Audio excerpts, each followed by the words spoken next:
Loading a kiln can be tricky business. It's similar to a giant puzzle, but with brittle pieces. And in this video, we're going to talk about loading kilns. For this video, we've removed the walls of the kiln to provide a better visual representation of the loading process. First, we're going to cover a few basic rules for kiln loading. Shelves shouldn't be placed directly on the floor of your kiln. Use 1-inch stilts under the first layer of shelves.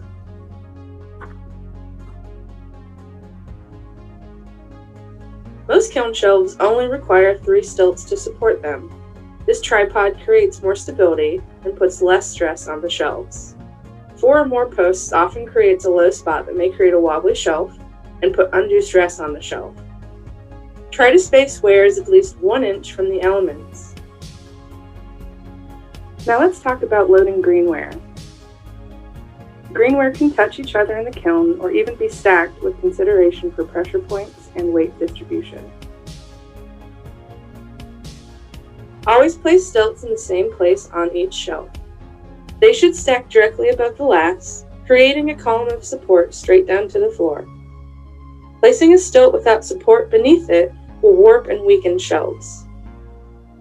Start planning ahead as you get to the height of the thermocouple. Plan to come in a couple of inches below or above it with the shelves. You'll also want to leave a few inches open around the thermocouple from the pieces you load.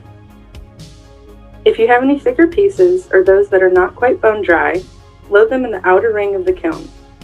Use the middle area of the kiln for thin and dry pieces. Full, evenly packed kilns fire better, so try to space consistently. If you're firing only a partial load, leave space in the bottom and pack wares in the upper portion of the kiln. Now let's talk about loading a kiln full of glazed ware. Glaze will melt and fuse to anything it is in contact with, so be sure the bottom of each piece is free of glaze before loading it into the kiln.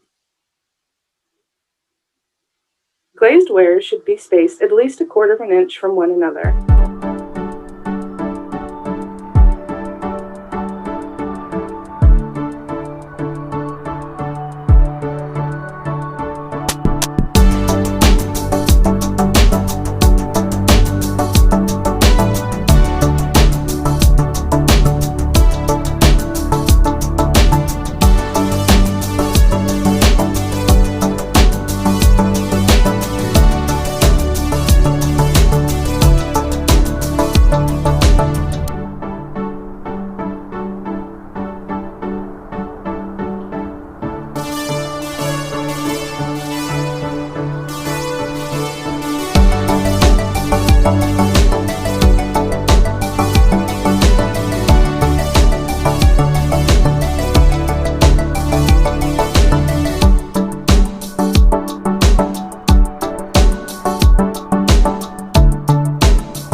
Once you have finished loading the Bisque Kiln, you close that lid, and now you're ready to start the firing. You do that by first pushing the enter button, and then immediately pushing the ramp hold button.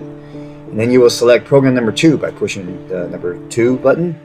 And then you're going to press enter repeatedly until the display says complete. It takes like 28, 30 times. Just keep pushing until that display is saying complete. And then you're ready to push start, because when you push start, the kiln will start the firing, which is program number 2. It'll do it nice and slow, and you're done. Good job.